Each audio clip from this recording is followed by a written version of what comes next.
What's up, everybody, and thank you for listening to Mastering the Mindset.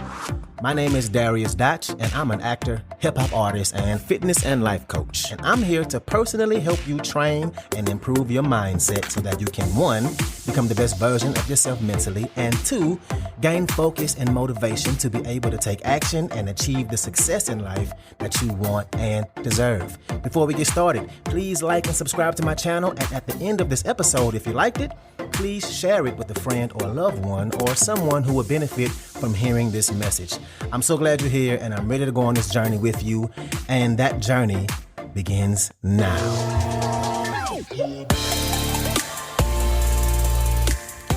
All right, so today we are going to talk about 7 different stages and tips to get out of a rut.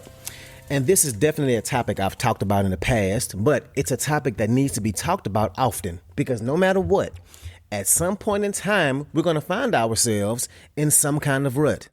No matter how hard we try and plan to stay away from that mental space, no matter how much we're killing it right now, or maybe you're in one right now, no matter what, we're going to find ourselves in a rut. And maybe it's been a month in this rut, or maybe a week. Hell, maybe one hit you today or yesterday. And you can use these 7 tips and they can help you get out of that headspace so you can start to take that action you need to do the things you want to do. So first, let me start by saying let me slow down. First, let me start by saying something that I say all the time, and you're probably tired of hearing me say it, but in order to get the life you want, you're going to have to take action somehow. In order to get the life you want, you're going to have to take action somehow. You either get what you want in life or you don't get what you want. And unfortunately, it's that simple. Only 2 options. You either get what you want or you don't. And let me tell you, the momentum of not doing anything is real easy to gain steam. The longer you do nothing and sit in inaction, the harder it is to get out of it. Action creates more action. Inaction creates more inaction. And so in order to get some kind of momentum on your side, you have to take some kind of action. Even when you're in that rut, you have to take some kind of action. Even if you've been completely inactive. Now, I'm not saying that you should try and jump back in full speed and do the same amount with the same intensity you were before you were in the rut, but you have to at least get moving. And in these moments, it has to be about starting small. And you have to think about how your mind and your body are connected. Your mind may not feel like doing it, but your body can still move. For example, if I don't feel like working out all the time, and more often than not, I don't feel like working out, but I'd rather relax and do something else most of the time. But my body can still walk out the door, get in my car, and drive to the gym. And the whole drive, I can still not be in the mood to work out. But once you get to the gym, right, you start stretching, maybe you do some jumping jacks, your body starts moving, and then a slight shift starts to happen. You're like, okay, I'm here. I'll just go hit this machine, do a set, maybe 2. And that right there, that's momentum. That's momentum. Because think about it. If you were still on the couch looking at your phone or the TV, your body wouldn't be moving. You wouldn't have done those jumping jacks. You wouldn't have said, okay, let me go do a set on this damn machine, right? No, you didn't have that momentum. But because you took some kind of action, now you're at the gym doing at least 1 set of something, which is better than being on the couch. So your brain didn't want to, but your body still moved. And that movement did something for your brain to give you some momentum. And what do you think is likely to happen once you get done with that 1 set? Do you think it's likely that you'll do more? Even if it's just a little bit more? Yes. And that's momentum. Something you can build on. Action creates more action. Your mind and your body are separate, but you can use one to motivate the other. When one starts moving in the right direction, the other one will follow. Just like if this podcast has ever motivated you to do something, or whenever you've heard something that has motivated you, that was your brain being motivated, then you in turn moved your body. So when one is motivated, you can use the other to get the other one on track, or a combination of them. So all that gets us to our list. So number one, which I just said, but get your body moving in some kind of way. Just move. Get it moving. I don't care what it is you do. Usually when you're sitting on the couch or laying in bed is when it's the hardest to get up and be motivated. But if you just get yourself up and do some jumping jacks, or you run in place and get your body moving, and you put on your favorite song or whatever, get some caffeine in your body, and you will have just a little bit of momentum. And that's all I'm searching for, is just a little bit of momentum in the right direction. And you probably have heard me use this analogy before, but if you ever try to push a car when it's at a standstill, it's hard as hell to push that car. But once it starts moving, it gets a little easier, and you can push it a little bit faster. And the faster it goes, the easier it is to push it. And once you really get it going, it's on a roll and rolling and rolling and rolling. What you don't do is hop in the driver's seat and slam on the brakes. No, you keep it moving. And that's the point here. How can you get the car moving? And once you get that car moving with that little bit of momentum, one, it's more than what you had before. And two, just like you wouldn't slam on the brakes, you don't do it now. You figure out a way to build on that momentum. So that's number one, get your body moving. Step number two, take the small steps. And let's take the workout example again. Don't get to the gym and think about the entire workout, about all the stuff you have to do. Start thinking about that one thing you have to do right now. Just go in and pick up the dumbbell and focus on that first curl. Not the chest workout that's next, not the whole circuit. Just go in there, grab that dumbbell, and focus on that one rep. And then the next rep. And only focus on the rep you're doing in the moment. Just get a little bit more of that momentum on your side. And something that really helps with this is number three, which is celebrate your small wins. For example, once you get done with that first set, celebrate yourself. Like, hell yeah, that's what I'm talking about. I didn't even want to be in the gym and work out at all today. 20 minutes ago, I was on the damn couch and I got a set of biceps in today. I'm one step closer to getting my momentum up to a full workout soon. Now, that is a micro celebration for a micro win. Hell, if you're comfortable and if you're at home, right, go ahead and dance. Put on some music or look in the mirror and nod at yourself like, good shit, I see you. You did that. The best part about motivation and serotonin and dopamine, the feel-good molecules in your brain, when you give yourself that dopamine of celebration, the thing that happens inside your brain is completely subjective. You can make yourself celebrate something that really ain't that big of a celebration, and your body literally won't know the difference, and it's going to want to do it again. That's the crazy part about it.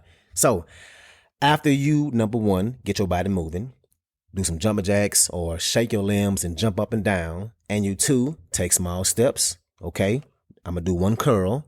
I did that one. I'm going to do another curl and then another one. And then you get a set done and you three celebrate it. You do your dance, you twerk, you fist bump. You say, that's what's up, baby. Let's go.